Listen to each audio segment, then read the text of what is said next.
Radio DJ and producer Arif Cooper has died. Doors and window of some Mobay businesses smashed. Body of missing 30-year-old man found on Portland Beach.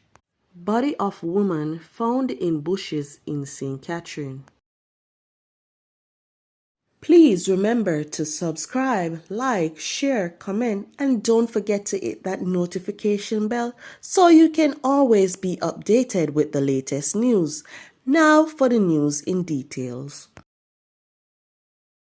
Music producer and disc jockey at Fame FM, Arif Cooper, died early Sunday after collapsing at a party at the Ronnie Williams Entertainment Center in St. Andrew. Arif was the son of musician and educator Michael Ibo Cooper, also the founder of the iconic group Third World. A woman believed to be of unsound mind allegedly used stones to smash the windows and doors of several businesses in downtown Mobay, St. James, early Sunday morning.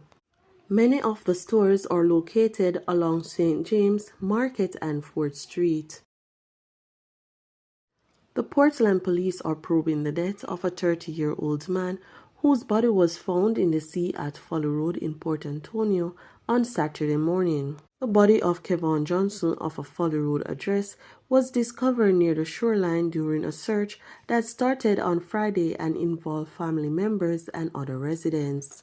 According to police investigators, Johnson, who was involved in a skill training program at a garage in the Port Antonio area, reportedly left his workstation sometime on Friday and did not return for the rest of the day.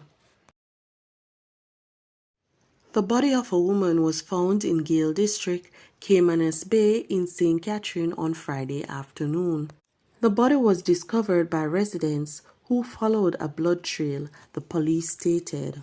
More details to come following further investigations.